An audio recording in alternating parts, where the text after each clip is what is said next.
Archivo desclasificado. Expedición Ares. Informe inicial. La nave no estaba dañada. Ese fue el primer problema. Porque si algo se estrella desde el espacio, debería estar destruido. Esta no lo estaba. Y cuando abrimos la escotilla, descubrimos que tampoco estaba vacía. Todo comenzó con un satélite geológico. El satélite Horizon 12 fue lanzado para estudiar formaciones minerales en regiones remotas del planeta. Su trabajo era simple: detectar anomalías metálicas bajo la superficie. Durante años no encontró nada fuera de lo normal, hasta el 17 de septiembre. Ese día, el satélite registró algo imposible: una estructura metálica de más de 100 metros de largo, enterrada bajo un desierto aislado. La forma era demasiado perfecta, demasiado simétrica. No parecía natural. Registro científico, Centro de Análisis Orbital.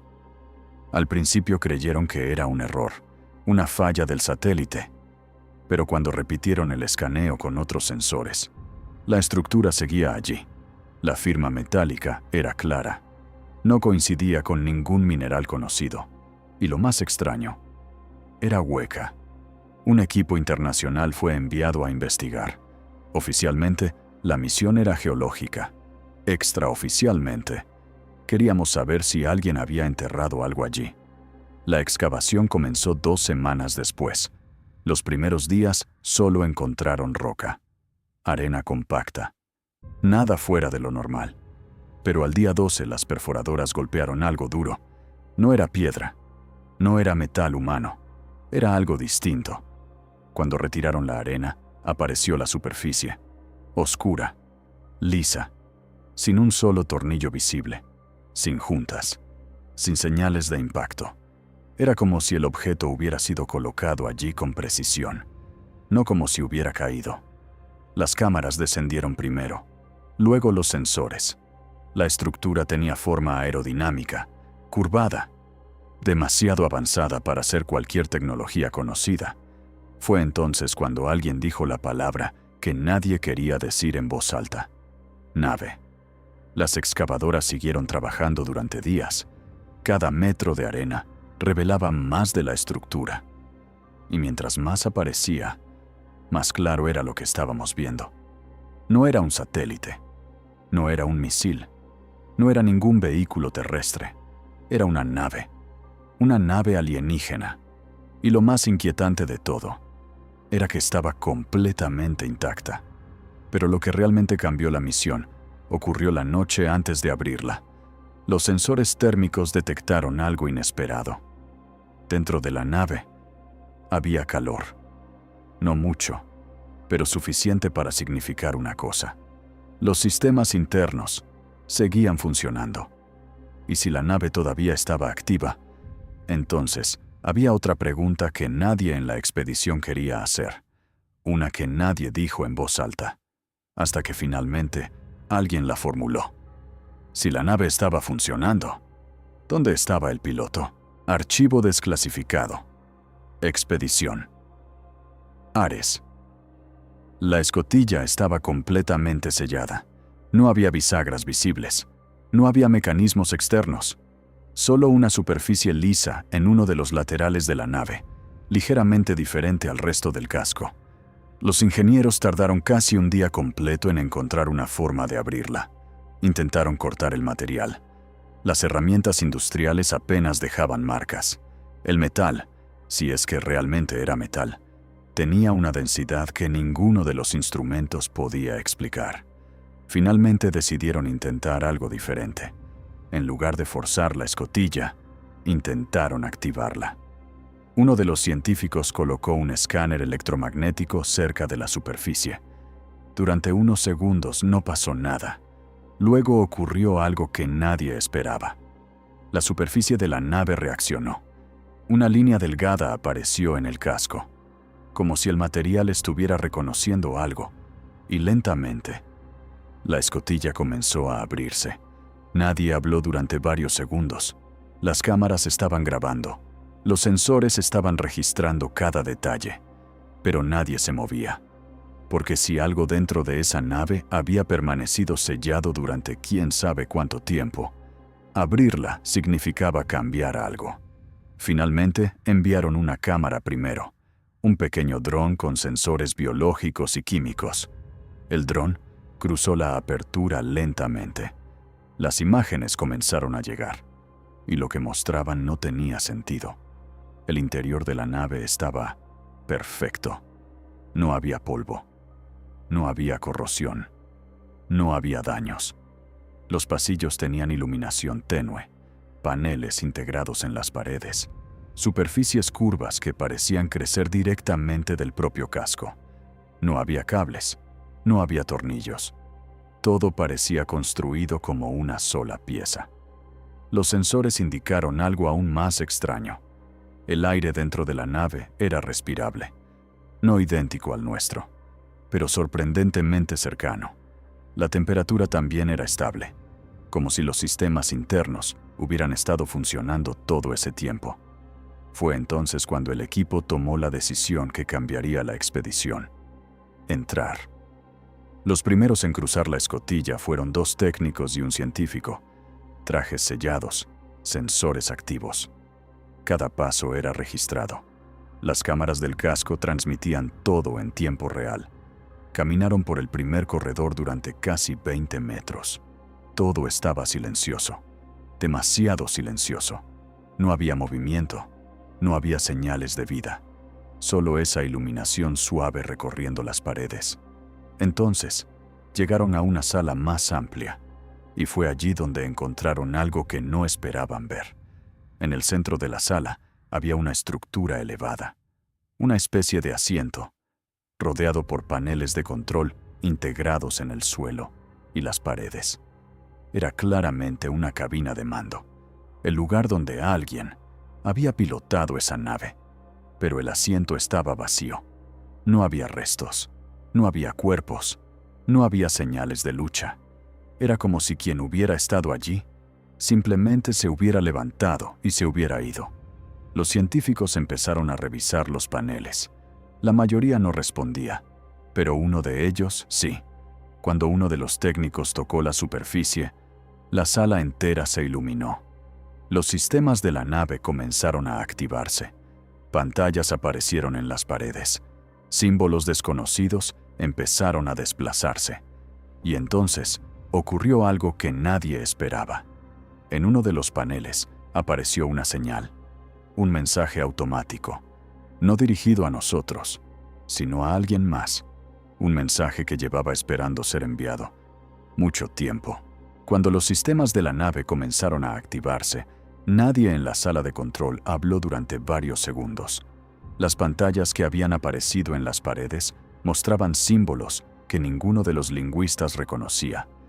No eran números, no eran letras. Parecían más bien patrones geométricos en movimiento.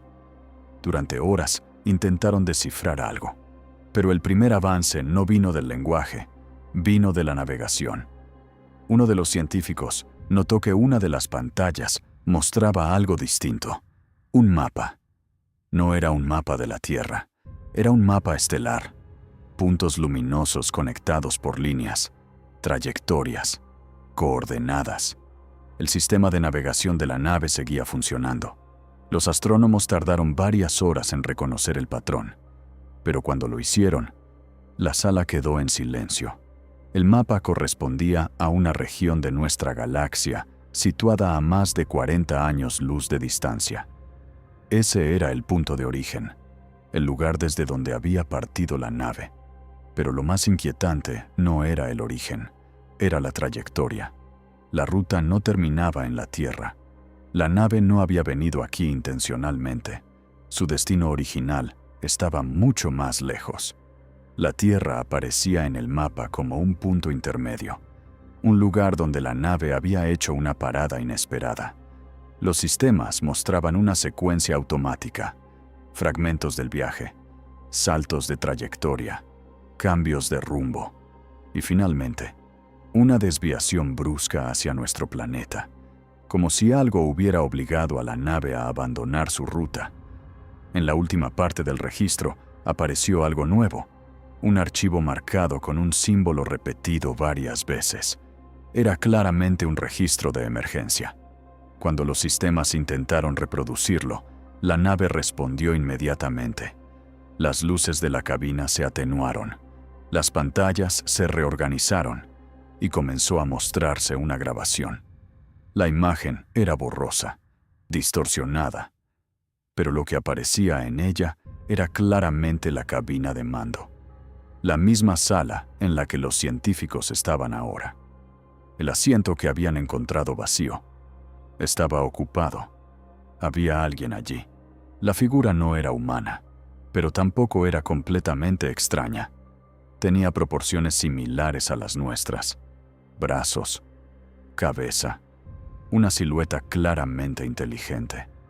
Durante varios segundos, la figura manipuló los controles de la nave con rapidez. Parecía estar intentando escapar de algo.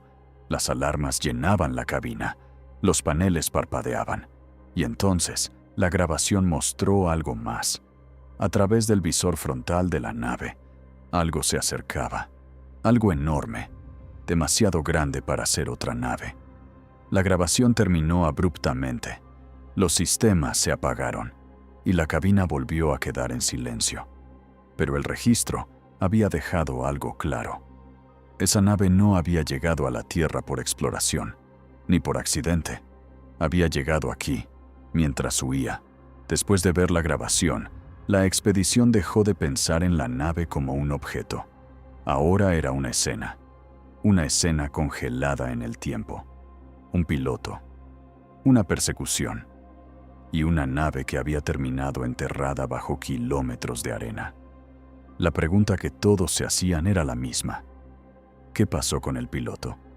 Los científicos comenzaron a registrar cada sección del interior, pasillo por pasillo, compartimento por compartimento. La nave no era enorme, pero tenía varias áreas cerradas que aún no habían sido exploradas. Una de ellas estaba detrás de la cabina, una puerta que los sensores no habían detectado al principio. La puerta se abrió igual que la escotilla exterior, sin ruido, sin mecanismos visibles, simplemente se deslizó. La sala que apareció al otro lado era distinta al resto de la nave. No parecía un pasillo, ni una zona de mantenimiento. Era más pequeña, más cerrada, casi como una cámara aislada. En el centro había una estructura cilíndrica, transparente, llena de un líquido oscuro. Los sensores tardaron varios segundos en identificar lo que había dentro, porque lo que estaban viendo no era maquinaria, era un cuerpo. La figura estaba suspendida dentro del cilindro, inmóvil, conectada a múltiples filamentos que salían de las paredes del recipiente. Su anatomía era similar a la del piloto que habían visto en la grabación. Pero había algo diferente. El cuerpo no estaba descompuesto. No mostraba señales de deterioro, como si hubiera sido preservado o mantenido con vida. Los sensores biológicos comenzaron a analizar la estructura: pulso, actividad eléctrica, temperatura corporal. Durante varios segundos los monitores no mostraron nada, solo líneas planas, hasta que uno de los técnicos dijo algo que nadie esperaba escuchar. Hay actividad.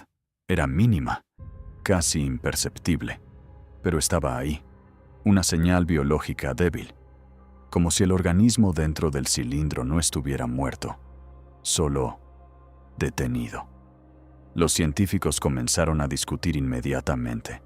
Algunos querían sellar la nave, otros querían continuar investigando, pero ya era demasiado tarde para tomar decisiones con calma, porque en ese momento la nave reaccionó.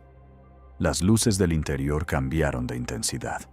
Los paneles comenzaron a encenderse nuevamente.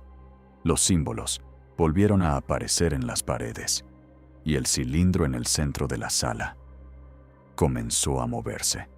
El líquido oscuro dentro de la cápsula empezó a drenarse lentamente. Los filamentos se retiraron del cuerpo, y por primera vez desde que habían entrado en la nave, los sensores registraron un cambio claro. El pulso biológico comenzó a aumentar. El piloto Se estaba despertando. Cuando el cilindro comenzó a abrirse, los científicos retrocedieron instintivamente. Nadie había llegado tan lejos en la investigación, pensando que aquello pudiera ocurrir realmente. Durante días, habían tratado la nave como un artefacto antiguo, como una reliquia tecnológica. Pero ahora quedaba claro algo diferente. No era una tumba, era una cápsula de escape. El líquido oscuro terminó de drenarse. La estructura transparente se abrió lentamente, y el cuerpo que estaba dentro cayó hacia adelante. Los sensores registraron actividad biológica inmediata, débil, pero creciente. El organismo tardó varios segundos en reaccionar. Sus extremidades se movieron con dificultad, como si despertara de un sueño extremadamente largo. Los científicos observaban desde la entrada de la sala. Nadie se acercó. Nadie habló. Entonces la criatura levantó la cabeza. Sus ojos se abrieron lentamente. No parecían agresivos. No parecían confundidos. Parecían conscientes, como si supiera exactamente dónde estaba. Durante unos segundos observó la sala, las paredes, los instrumentos, a los humanos que estaban frente a él. Después giró la cabeza hacia la cabina de mando, como si recordara algo urgente. El organismo caminó con dificultad hasta los paneles. Sus manos tocaron la superficie de control, y los sistemas de la nave reaccionaron inmediatamente. Las pantallas se activaron. Los símbolos comenzaron a moverse nuevamente. Los científicos grababan todo, pero ninguno entendía lo que estaba ocurriendo, hasta que el sistema de traducción experimental detectó algo. Una transmisión. No desde la Tierra, desde la nave. El mensaje no estaba dirigido a nosotros. Era una señal automática enviada al espacio. Un mensaje de advertencia. Los sistemas lograron traducir solo una parte, pero fue suficiente. La persecución continúa. La criatura observó el mensaje durante unos segundos. Luego miró nuevamente a los humanos. No habló. No intentó comunicarse. Solo parecía aceptar algo inevitable. Después tocó un último panel, y todos los sistemas de la nave comenzaron a apagarse, uno por uno. Pantallas, luces, sensores, hasta que la cabina volvió a quedar completamente oscura. El organismo permaneció inmóvil, sentado frente al panel de mando, como si supiera que su viaje había terminado. Archivo final. Expedición Ares. La nave sigue bajo estudio. La criatura permanece en estado estable, pero hay algo que todavía preocupa a los científicos. El mensaje que la nave envió no fue el último. Minutos después, nuestros satélites detectaron una respuesta. Una señal proveniente del espacio profundo, dirigida directamente a la nave. Todavía estamos intentando traducirla, pero una parte del mensaje ya fue descifrada. Objetivo localizado. Si te gustó este video, déjalo en los comentarios y suscríbete. Gracias por ver.